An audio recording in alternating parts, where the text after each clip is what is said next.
Hello everyone. आज हमारा 12th class में 12th चैप्टर है balance of payment. Balance of payment क्या होता है? जैसे हम अपने अकाउंटिंग में करते हैं कि एक पर्सन कुछ सेल करता है दूसरे पर्सन को और उसके बदले में उसे क्या मिलता है? पैसे मिलते हैं, ठीक है। लेकिन बैलेंस ऑफ पेमेंट, क्योंकि अब हम यहाँ पर इकोनॉमी की बात कर रहे हैं, तो इकोनॉमी के अंदर बैलेंस ऑफ पेमेंट क्या होता है? ये आपकी एक स्टेटमेंट है। जैसे हमने अकाउंट्स में अपने स्टेटमेंट, अकाउंटिंग क्या थी? आपकी एक स्टेटमेंट थी। ये भी आपकी एक स्टेटमेंट है of account showing all monetary transaction. Monetary transaction की एक स्टेटमेंट है। लेकिन कौन से मॉनेटरी ट्रांजैक्शन? मॉनेटरी ट्रांजैक्शन वो जो एक देश यानी कि एक देश मैंने मान लिया इंडिया, ठीक है। India with the rest of the world, India का कोई लेन देन किससे होता है? Rest of world. Rest of world यानी कि दूसरे देशों के साथ जब कोई लेन देन होता है उसको हम क्या कहते हैं? Balance of payment. यानी कि इंडिया के द्वारा कोई एक्सपोर्ट किया गया, जब कोई देश अपने यहाँ से कोई वस्तु दूसरे देश को भेजता है तो उसको हम क्या कहते हैं? एक्सपोर्ट कहते हैं। और जब कुछ मंगवाता है कोई देश दूसरे देश से तो उसको हम क्या कहते हैं? इंपोर्ट कहते हैं, ठीक है। तो एक देश के द्वारा एक्सपोर्ट या इंपोर्ट किया जाना दूसरे देशों के साथ, और उसको हम जब लिखते हैं एक मतलब प्रॉपर मैनर में रिकॉर्ड करते हैं, उसका एक स्टेटमेंट बनाते हैं, उस स्टेटमेंट को हम क्या कहते हैं? Balance of payment. और वो आपकी क्या होनी चाहिए? एक पीरियड ऑफ टाइम जो कि आपका क्या होता है? 1 ईयर का होता है। यानी कि 1 साल के अंदर एक देश के द्वारा किसी दूसरे देश के साथ जो इंपोर्ट या एक्सपोर्ट किया जाता है उसको लिखने के लिए जो स्टेटमेंट यूज होती है उसको हम क्या कहते हैं? बैलेंस ऑफ पेमेंट कहते हैं, ठीक है। अब दूसरे देश के साथ हम किस किस चीज़ का ट्रांजैक्शन करते हैं, तो इसमें आपकी 4 आइटम्स आती हैं। गुड्स यानी कि विजिबल आइटम, विजिबल ट्रेड यानी कि जिन चीज़ों को हम देख सकते हैं, टच कर सकते हैं, वो हमारे किस में आ जाता है? विजिबल ट्रेड्स में, जो कि हमारी गुड्स होती हैं। कोई भी हमने मशीनरी भेजी है, कोई भी सामान हमने दूसरे देश में भेजा है वो। उसके बाद आता है इनविजिबल गुड्स, जो हम टच कर सकते हैं, देख सकते हैं। इनविजिबल आइटम्स यानी कि सर्विसेज, जैसे कि हमारे इंजीनियर कोई सर्विस देते हैं विदेशों में, हमारे डॉक्टर्स कोई सर्विसेज दे रहे हैं, या दूसरे देशों के लोग हमारे देश में कोई सर्विस दे रहे हैं, तो उसके बदले में जो पेमेंट की जाती है या जो हमें मिलता है, यानी कि सर्विसेज भी इसके अंदर आएगी। गुड्स आ जाएंगी, visible trade, invisible trade, services. Unilateral होता है आपका ट्रांसफ़र, वन साइडेड ट्रांसफ़र। ये क्या होता है आपका? वन साइडेड, यानी कि जैसे कि हमारे देश के द्वारा किसी पर्सन ने दूसरे देश को क्या दिया? गिफ्ट दिया है किसी दूसरे फॉरेनर को। यानी कि एक साइडेड कोई जो ट्रांजैक्शन होती है वो आपकी क्या कहलाती है? यूनिलेटरल ट्रांजैक्शन कहलाती है। और कौन सी? कैपिटल ट्रांजैक्शन, यानी कि जो प्लांट वगैरह में इन्वेस्ट करना या शेयर्स वगैरह में जो इन्वेस्ट करना होता है वो आपकी कौन सी ट्रांजैक्शन होती है? Capital transaction. जैसे कि इसमें आपकी 2 तरह की होती है। एक होती है फाइनेंशियल ट्रांजैक्शन।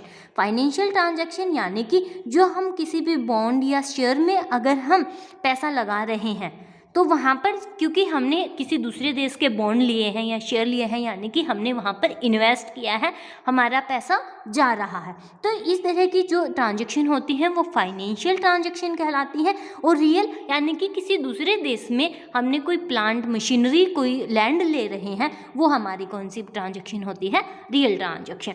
तो बीओपी के अंदर हमारे 4 तरह के लेन देन होते हैं। एक विजिबल होता है, एक इनविजिबल होता है, एक यूनिलेटरल होता है, और एक कौन सा होता है आपका? कैपिटल ट्रांजैक्शन होता है। ओके, जब हम देखो बीओपी बना रहे हैं, मैंने कहा ये भी आपका एक अकाउंट की तरह ही सिस्टम होता है।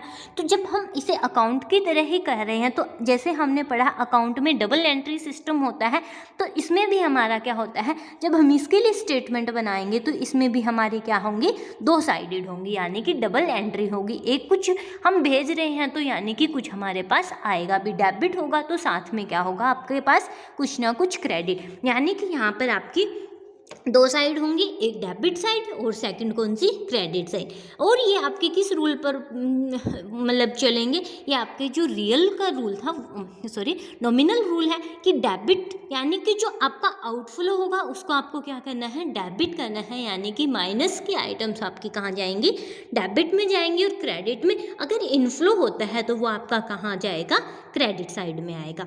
ओके, यानी कि स्टेटमेंट ऑफ जो मतलब बैलेंस ऑफ पेमेंट की जो स्टेटमेंट अकाउंटिंग ट्रीटमेंट होती है उसमें भी आपकी दो साइड होती हैं, डेबिट और क्रेडिट। डेबिट साइड में अगर कुछ आउटफ्लो होता है, हमारे देश से कुछ बाहर जाता है तो उसको हम क्या कहते हैं, डेबिट कहेंगे। अगर कुछ आ रहा है, फॉरेन करेंसी अगर आ रही है हमारे देश में किसी रीजन की वजह से, तो उसको हम कहाँ पर डालेंगे, क्रेडिट में डालेंगे।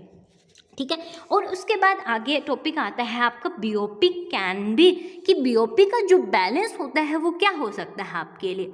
बीओपी का बैलेंस आपके लिए तीन टाइप से हो सकता है। एक होता है बैलेंस्ड बीओपी। मैंने आपको बीओपी का मीनिंग बताया। बीओपी होता है कि किसी दूसरे देश के साथ इंपोर्ट और एक्सपोर्ट का जो डिफरेंस होता है, यही लिखा कि बैलेंस ऑफ पेमेंट, यानी कि कुछ हम एक्सपोर्ट करते हैं किसी देश में, किसी चीन से, मान लो इंडिया ने क्या किया, एक्सपोर्ट किया है चीन को, और चीन से कुछ हमने इंपोर्ट भी किया है, उन दोनों का डिफरेंस जो होता है वो हमारा क्या होता है, बीओपी होता है। तो बैलेंस्ड बीओपी क्या कहता है, जब हम जितना एक्सपोर्ट करते हैं, मान लो अगर मैंने 10 रुपये का कुछ एक्सपोर्ट किया है तो मैं इंपोर्ट भी क्या कर रही हूँ, उसके बराबर ही कर रही हूँ। तो यानी कि जहाँ पर इंपोर्ट और एक्सपोर्ट बराबर होते हैं वो हमारा क्या कहलाता है, बैलेंस्ड बीओपी। यानी 10 रुपये का एक्सपोर्ट किया तो 10 रुपये का मैंने क्या कर लिया, इंपोर्ट कर लिया, तो वो होगा मेरा बैलेंस्ड बीओपी। इसके बाद आता है आपका, यानी कि यहाँ पर इंपोर्ट इज इक्वल टू क्या हो जाता है आपके एक्सपोर्ट के, सरप्लस बीओपी। सरप्लस बीओपी क्या कहता है आपका, देखो हमें फ़ायदा कब होता है, सरप्लस का एक मीनिंग देखें तो सर प्लस यानी कि ज़्यादा। तो जब हम एक्सपोर्ट करें तो हमें फ़ायदा ज़्यादा होगा कि हमारे देश में पैसा ज़्यादा होगा। तो एक्सपोर्ट ज़्यादा होता है हमारा किससे, इंपोर्ट से। यानी कि अगर मैं विदेश में 12 रुपये भेज रही हूँ तो वहाँ से मुझे सिर्फ, मेरे को इंपोर्ट में वहाँ से कितने का कर रही हूँ, 10 रुपये का। यानी कि 12 रुपये का सामान भेजने के बदले इंपोर्ट में है सिर्फ जहाँ पर 10 रुपये का करती हूँ, तो ये मेरा होता है सरप्लस बीओपी। इसके बाद आता है आपका डिफिशिएंट बीओपी, यानी कि जहाँ पर मैं एक्सपोर्ट तो क्या कर रही हूँ, कम कर रही हूँ, लेकिन वहाँ पर मैं इंपोर्ट क्या करती हूँ, ज़्यादा करती हूँ। मैं, हमारा चाइना के साथ क्या रहता है, यही रहता है कि हम एक्सपोर्ट तो 10 रुपये का करते हैं, लेकिन इंपोर्ट कितने रुपए का कर लेते हैं, हम 12 रुपये का कर लेते हैं। तो आपका बीओपी बैलेंस्ड, जब आप जितना एक्सपोर्ट करते हो इतना ही क्या करते हो, इंपोर्ट कर लेते हो। सरप्लस, जब एक्सपोर्ट ज़्यादा करते हो, इंपोर्ट कम करते हो। और डिफिशिएंट, जब एक्सपोर्ट ज़्यादा कम कर रहे हो और इंपोर्ट क्या कर रहे हो, ज़्यादा, यानी कि आप ज़्यादा उधार ले रहे हो आप भेजने की बजाय। तो ये आपका होता है डिफिशिएंट बीओपी। यानी कि बीओपी एक स्टेटमेंट है एक साल के लिए कि किसी देश ने दूसरे देश के साथ क्या व्यापार किया है, कितना एक्सपोर्ट किया है, कितना इंपोर्ट किया है, उन सब चीज़ों को लिखना क्या कहलाता है, आपका बीओपी कहलाता है। ठीक है, इसके बाद आपके एक पॉइंट आता है छोटा सा, balance of trade. Balance of trade क्या कहता है कि हमने बीओपी पढ़ा, बीओपी में मैंने 4 आइटम्स लिखी कि एक विजिबल आइटम, एक इनविजिबल आइटम, एक यूनिलेटरल आइटम और एक कैपिटल। बैलेंस ऑफ ट्रेड यानी कि ये आपका डिफरेंस करता है सिर्फ और सिर्फ विजिबल यानी कि गुड्स का। यानी कि जब मैं बीओपी की बात करती हूँ तो मैं चारों आइटम्स को ले लेती हूँ, लेकिन जब मैं बीओटी बैलेंस ऑफ ट्रेड की बात करती हूँ तो सिर्फ और सिर्फ गुड्स को लेती हूँ, बाकी इन 3 आइटम्स को मैं यहाँ पर इंक्लूड नहीं करती हूँ। Okay, it is difference between amount export और इंपोर्ट का डिफरेंस लेना है सिर्फ किसका, विजिबल। और विजिबल कौन से आइटम, सिर्फ गुड्स का। यानी कि इनविजिबल, यूनिलेटरल और कैपिटल गुड्स को हमें यहाँ नहीं लेना है। बैलेंस ऑफ ट्रेड में हमें सिर्फ डिफरेंस किसका लेना है, गुड्स कितनी एक्सपोर्ट की और गुड्स कितनी इंपोर्ट की। यानी कि BOT balance of trade export minus import, और सिर्फ किसका, वो आपका ओनली ऑन गुड्स का, यानी कि विजिबल आइटम्स का। देखो अब डिफरेंस की बात करूँ बीओपी और बीओटी की, तो बीओपी में आपको पता है कि वो चारों चीज़ें आएंगी, बीओटी में यानी कि डिफरेंस किसका लेना है, सिर्फ आपको गुड्स का लेना है। कंपोनेंट्स, 4 कंपोनेंट्स होंगे, इसमें सिर्फ आपका एक कंपोनेंट्स होगा। कैपिटल ट्रांजैक्शन, आप बताइए क्या कैपिटल ट्रांजैक्शन बीओपी में थी? हाँ जी, कैपिटल ट्रांजैक्शन बीओपी में है, लेकिन बीओटी में नहीं होती है। स्कोप, ज़्यादा बड़ा कौन सा होगा? नेचुरल सी बात है, जिसमें चारों आइटम इंक्लूड होगी तो उसका लार्ज स्कोप होगा, और इसका क्या होगा? स्मॉल होगा, नैरो स्कोप होगा। अब इसमें एक और चीज़ आती है कि ये आप एक बात देखिए, जो बीओपी है इसका ही एक पार्ट क्या होता है? आपका बीओटी होता है, क्योंकि इसमें चारों आइटम्स आ गए, विजिबल, इनविजिबल, यूनिलेटरल और कैपिटल। लेकिन इसमें सिर्फ विजिबल आइटम हुई, तो यानी कि बीओटी एक पार्ट होता है किसका? आपका बीओपी का। और सेम इसका भी जो आपका ये भी जो बीओपी है, ये भी आपका सरप्लस हो सकता है, डिफिशिएंट हो सकता है, और ये आपका बैलेंस्ड हो सकता है। सरप्लस कब होगा? जब एक्सपोर्ट ज़्यादा है किससे? इंपोर्ट से।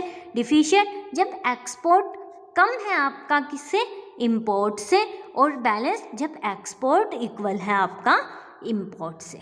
ओके, ये आपके आज की फर्स्ट वीडियो थी, कोई प्रॉब्लम है तो बताइए।